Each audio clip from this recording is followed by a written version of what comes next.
Welcome to The Source, where we combine the headlines with in-depth conversations with the newsmakers themselves. I'm Pinky Webb. Today on the program, the clock is ticking on the 2-week modified enhanced community quarantine in Metro Manila and nearby provinces. And despite the continuing increase in COVID-19 cases, Malacañang says an MECQ extension is unlikely. Russia announces vaccine approval for the COVID-19. How will the Philippines benefit from this amid concerns on its safety and efficacy? And senators uncover more irregularities in PhilHealth as President Rodrigo Duterte vows to get rid of corrupt officials in the agency. Presidential spokesperson Harry Roque joins us live.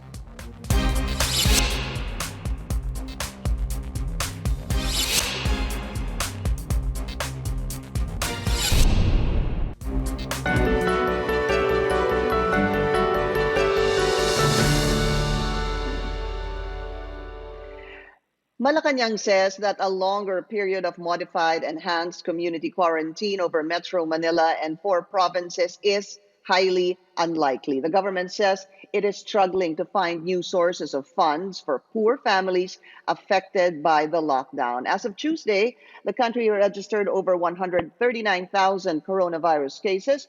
Most of the new cases were recorded in Metro Manila, while the rest came from Cavite, Laguna, Iloilo, and Cebu. Let's go straight to the source of this story. We have presidential spokesperson Harry Roque. Secretary Roque, welcome to the source. Thank you for your time. Good morning, Pinky. Good morning, Philippines. Highly unlikely was your response when asked about the possibility of an extension of MECQ. Even the president, sir, said during his address to the nation the other night na wala na daw pera ang gobyerno. Secretary Roque, does this mean that sigurado na po tayong babalik sa GCQ by August 19? Well, Pinky, I'm only the spokesperson of the IATF. Of course, I can't preempt the IATF. But the realities on the ground are, number one, the funds intended by Congress for Ayuda or Social Amelioration Program for those who are living in areas which are under lockdown because of ECQ or MECQ have been already used by the DSWD. And although I personally called Congressman Villafuerte to include Ayuda for the families affected in Metro Manila and in the nearby adjoining provinces, for 2-week Ayuda, I'm not sure if Congress was able to include it in the Bayanihan 2 package. So I still have to check. It was not in the Senate version.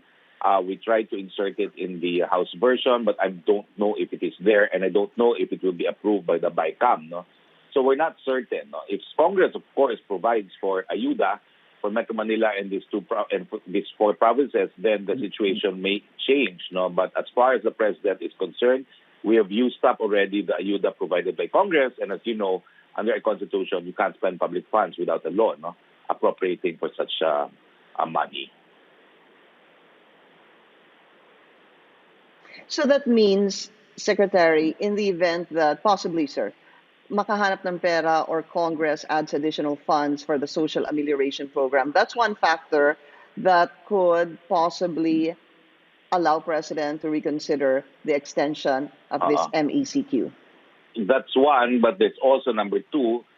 Of course, it's data that will decide whether or not, or data that will guide the IATF in deciding what its recommendations to Congress will be. And the last time around, the recommendation was for GCQ, albeit with localized and granular lockdowns. And again, I'd like to stress that even if the numbers are rising continuously, number one, the case doubling rate, which is the most important actually that we look at for the classification, remains to be under GCQ qualification, meaning that it's not under 1 week. It is in excess of 1 week, 9 days in fact. Number 2, despite the fact that the numbers have been increasing, notice that we have not actually exhausted our critical care capacity. And I think credit should go to Yusek Vega, because under the One Hospital Command Center, he operates all the hospitals in Metro Manila as if it were one entity, referring patients to X hospital if Y hospital is not available because of bed unavailability. So that's the important thing to underscore. No? Then, of course, the usual fact that only 1.5% get severe and critically ill of the illness, and an overwhelming majority, like 98.5% of our people, even if they are afflicted with the virus, have very mild or asymptomatic. No? Yesterday, and we always talk about this, Secretary Roque, when we look at the numbers, you always tell us not just to look at the number of infections. We need to talk about case doubling rate. That's one. The other one is the mortality rate. The another one would be the R naught. I heard you yesterday, sabi niyo nga dun sa R naught, nanggaling tayo sa 1.7. Ibig sabihin Yes. sa one positive, if we were to round it off, dalawa yung infected. And that has Yes. gone down, you said. From 1.7, the R naught, bumaba na yan sa 1.2. So ibig sabihin Yes. nun, one positive will infect one person. But Yeah. the numbers still need to be looked at, because if yesterday we had an additional 3,000 and the day before 7,000, the day before that probably 3,000, the day before that 6,000. I learned, sir, that we average about maybe 3 or 4,000 a day. And even if you say at 1.5 ang critical and severe, at 4,000 that would be, I don't know, sir, about 445 40. maybe, Yeah. severe Yeah. and critical each day. Yeah. My question is, Yeah. I wonder, yeah, but 1.5, sir, so that's more than 40. Can the hospitals accommodate this? Because if that's more than 40 a day, sir, and baka po mapuno na yung wards at yung ICU beds. That's why I said this one hospital command center is a brilliant idea of USEC Vega, no? And that has enabled us to coordinate very well, no, where to send patients, no. But in addition to that, Pinky, we are of course exerting double time in building more isolation facilities, because the isolation facilities will free up hospital bed wards. True. And number two, we're also rushing. In this August, we're about to finish the 250 bed capacity in East Avenue Medical Center, which will be devoted just to COVID, no? And this is this August already, no? And that's in addition to another 500-bed isolation facility that we're building in the land where Lion Filipino is supposed to be, no? To be paid for by the private sector, no? And the East Avenue Medical is also going to be equipped by the private sector, no? So in addition to having a reliable system of referrals, which is the one hospital coordination center, we're also rushing more ICU bed capacity in particular. It's not just in East Avenue, it's also in Quirino, and Quirino Memorial Hospital, as well as, if I'm not mistaken, in PGH as well. We're building also 20 additional ICU beds in PGH. But while you talk about that, Secretary Roque, all that is forthcoming. Some have happened and others are forthcoming. Even, for example, the quarantine facility that Secretary Villar was talking about yesterday. I think that's about a 200-bed facility, and that's going to open on August 17. The point I'm trying to make, sir, is that if that opens on August 17, if all works well, posible pong madelay yan, just like the other quarantine facilities.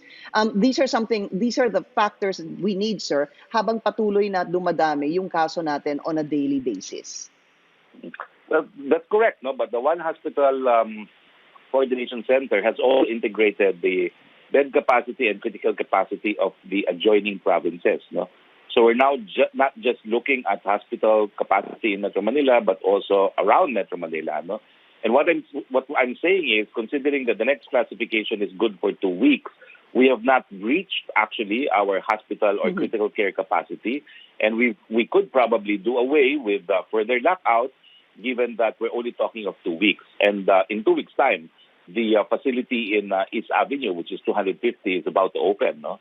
So that will be a big relief, no? And what's important is for us to be ready to provide medical care for the 1.5 that will be severely or critically ill because of the virus. So far, we've had no problems.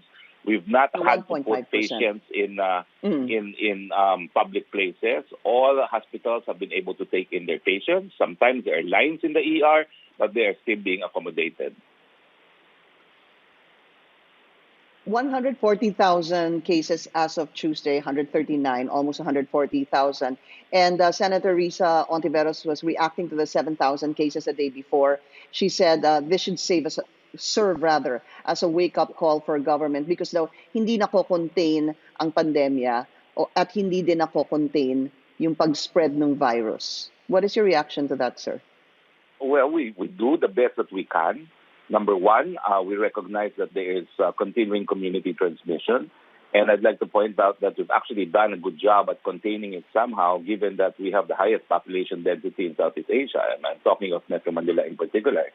And when you talk of very high population density, you're talking about sometimes in really dense areas with the impossibility of social distancing. No? So we've been able to manage so far. Number two, relative to the rest of the world, we are in number 22, but we're not as bad as countries that we consider as role models, including the United States, which has now the highest number of cases and the highest number of deaths. No? And even with countries of our own size, like Brazil, which is now number 2 and number 3 worldwide, but we're still doing a lot better. Now, on a per density basis, if you were to compute the number of cases on a per million basis, Singapore would still be number 1. They would have something like 4,000 cases per 1 million, given their very small population of 6 million. And the Philippines actually were not bad, although we're second, but it's a far second of 1,000 plus, more or less, per million. So I'd say we're doing the right thing. And I keep on emphasizing, because everyone knows how accurate the UP forecast is. No? Without the earlier lockdowns, which we took advantage of to improve our critical care capacity, we would have 1.5 to 3.5 million as early as June of this year, which did not happen. So that's the context by which people should evaluate how well government has responded to this challenge. Now, no country in the world is perfect in dealing with coronavirus, and I would say that we've done very good so far in containing it, and more so in limiting the deaths arising from coronavirus. So we're addressing this, sir, and yet you have, for example, a daily in Thailand, a newspaper in Thailand, saying that Filipinos arriving there coming from the land of COVID. Again, I know that there's more to this, but when you look at Southeast Asia, we are number 1 in terms of infection. When you have so much so, I guess, a reputation as such, sir, it doesn't seem to, I guess, sit well. Right? It's definitely not a good impression overseas.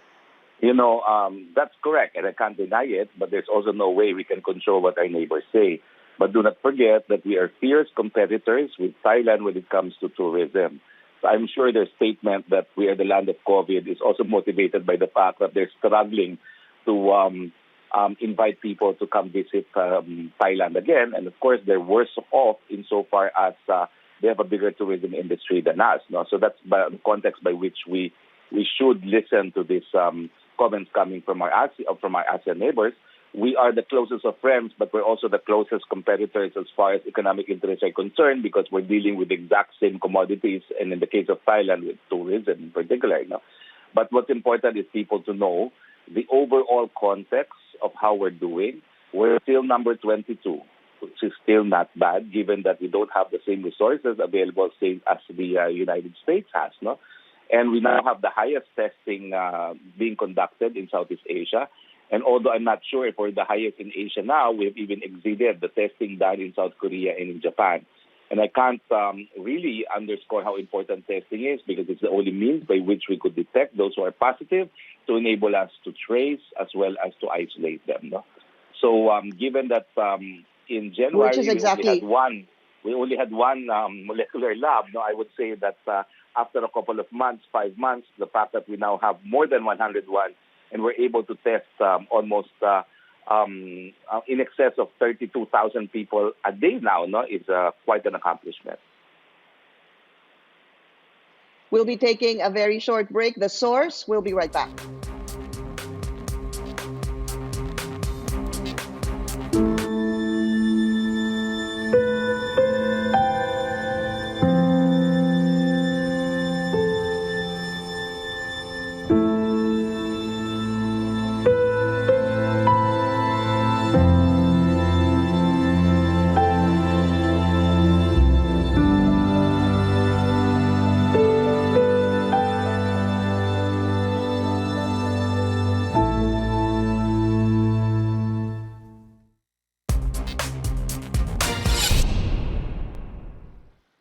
You're watching The Source on CNN Philippines. I'm Pinky Webb. Our guest today, presidential spokesperson Harry Roque.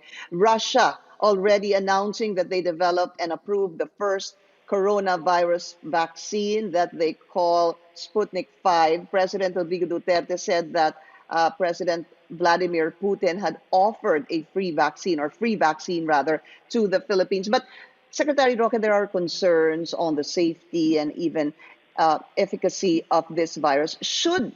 Number one, should the Philippines, if it gets here, so, sir, proceed with caution regarding this vaccine?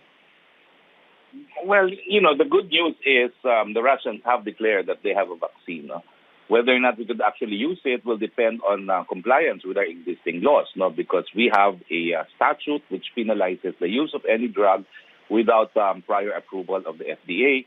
And before the FDA could approve it, the universities would have to conduct clinical studies to prove that it has no adverse effects. No? So it is good news, but it still has to go through our local processes because we can't do away with them. The only way that it can be sold on a commercial basis, I suppose, is if the FDA were to classify it as for compassionate use, but which it has, not on a limited basis. Some of the drugs that are available already for COVID-19, but I don't think it can be okayed on a mass use on the basis of compassionate use. No, so it will still have to go through the process. That goes for any vaccine that's developed anywhere else in the world. No? And that is why as early as now we have been cooperating not only with the WHO but with individual countries that are racing to develop the vaccine to help also in the worldwide clinical studies to be conducted. No?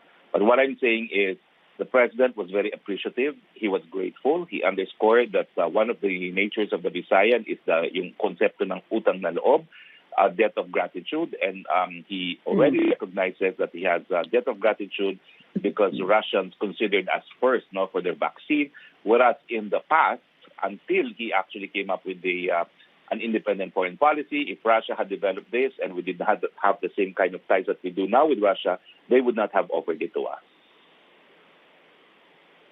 In fact, the president even went on to say that para daw wala ng haka-haka, siya na daw yung mauunang magpapa-vaccine once this is available in the Philippines. Would that be without, sir, it knowing its safety and efficacy, sir? Should the president even really have offered to do that? Well, I think it was perfectly fine for him to offer it because that's his way of telling the people that I want us to have a vaccine and I have to be the guinea pig for it. I don't mind, and because that's the attitude of the president. No, he's old. He's at the end of his term. He can sacrifice his life for the Filipino people. But as to whether or not PSG will actually allow him is a different thing. No, because already we know that even in the last SONA, after his address, he wanted to shake hands with the members of Congress, and PSG did not allow him. No. So it's difficult to be president because in a way you have limited your free will. No? The PSG is there to guard you, and they are very good at doing their job. The thing is, Secretary Roque, we don't want to have false hope. So if the president says that Russia is giving us some free vaccine, President Vladimir Putin says this is already approved in Russia, and yet we know that it hasn't gone through the third cycle of clinical or of trials. That actually, sir, there's so many questions on that, and even time, because if it needs to go through a third phase of trials, that may take a while. Hindi ho ba? Well, I don't think it's false hope because with the president saying that he wants to be injected with it, I think the FDA would have to go out of its way to fast track the clinical studies that are required, and it can be done anyway, no?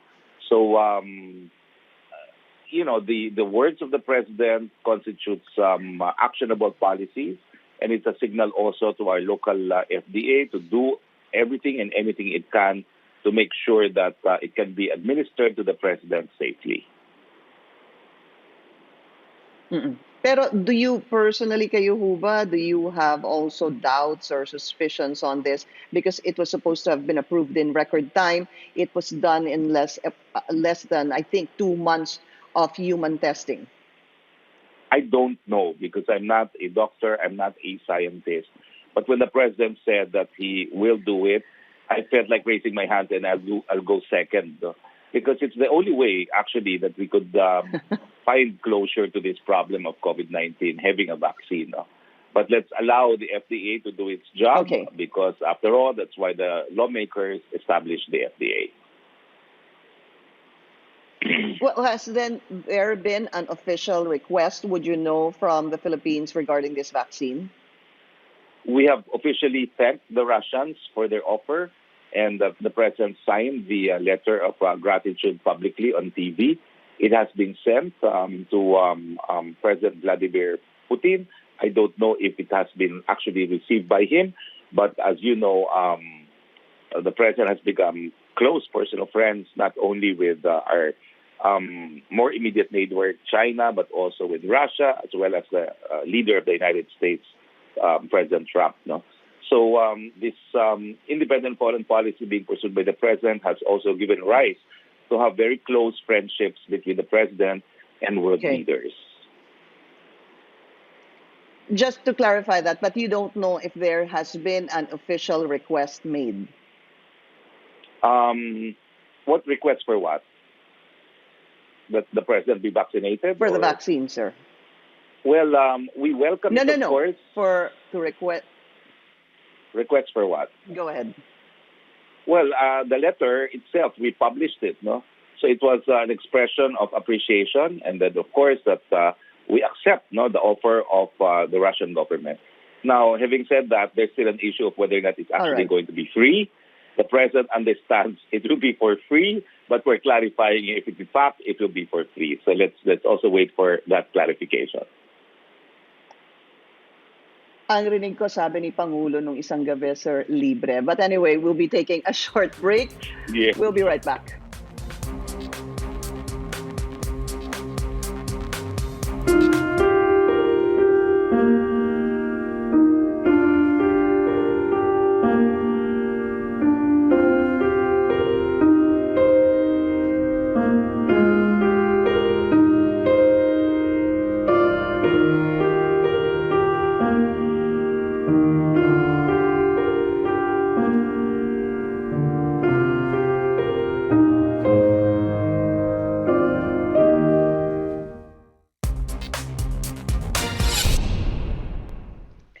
Welcome back to The Source. Secretary Roque, General Morales, I interviewed him a few days ago, and he said that he submitted his medical leave to his boss. If I were to assume his boss, sir, I would think that would be the president. Any information, sir, if the president has accepted this medical leave of General Morales? I have no information if he has or whether or not he actually tendered his leave to the president because they are a GOCC. I think the procedure is for him to send it to the board, because the board is the policy-making body of any corporation. Even in terms of appointment, the president does not actually issue an appointment. He issues, it is my wish letter, that someone were to be appointed. So, but it is the president that will issue the appointments for the individual board members. So as far as the fate of General Morales is concerned, the president has said, I believe in his integrity. I believe he is a soldier of courage and of principles, but he will await the results of the task force. He has said that I don't care if you were my political supporter. I don't care if you're close with me. If you're corrupt, then you will have to go. So let's allow the process to continue, given that the task force was given only a very short period of time within which to conclude its investigation, 30 days. We expect that in the next 30 days, there will be decisions to either impose preventive suspension, lifestyle check, or outright suspension, given that all the agencies concerned that could suspend and terminate and charge individuals within the bureaucracy are present and made members of the task force. The thing is, you have, Secretary Lorenzana, you have Secretary Guevara already stating their position that maybe it's best for General Morales, rather, to take a leave. What do you think, sir? Alam mo kasi si Presidente is really a very kind person. Lalong-lalo na may sakit si Morales. He will not add pressure to General Morales. And I think that's a good trait of the president, not a bad one. It's up to Morales what he wants to do, but the process of investigation will continue. But meanwhile, he has said, I believe he's a man of principles, particularly his record during the Ram days. No, he's a man of guts, but he wants to await the decision of the task force. That's why he created it in the first place. Secretary, I have 1 minute left really. The wife of the late Randy Echanis, yung kanyang pong asawa si Erlinda, appealed yesterday to the president to intervene para daw maibalik na sa kanya yung remains ng kanyang asawa. Will the president heed her appeal? Well, it's being investigated now. It's not just the police investigating it, it's the NBI now through the Department of Justice. So again, on matters where there's police investigations or criminal investigations being conducted, it's very difficult for anyone, including the president, to interfere. So he will allow the process to continue, and even on the claim of the bodies, because there's questions about the identity, we now have modern technology that would guide us. If need be, I'm sure they can undergo or adopt DNA technology, DNA science, to find out the true identity of the remains, na pinag-aagawan ngayon. But I think the president, as a lawyer, will allow investigators to proceed unhampered. Thank you to Presidential Spokesperson Harry Roque. Take care, sir. Thank you and good morning. And thank you for joining us here on The Source. I'm Pinky Webb. You're watching CNN Philippines.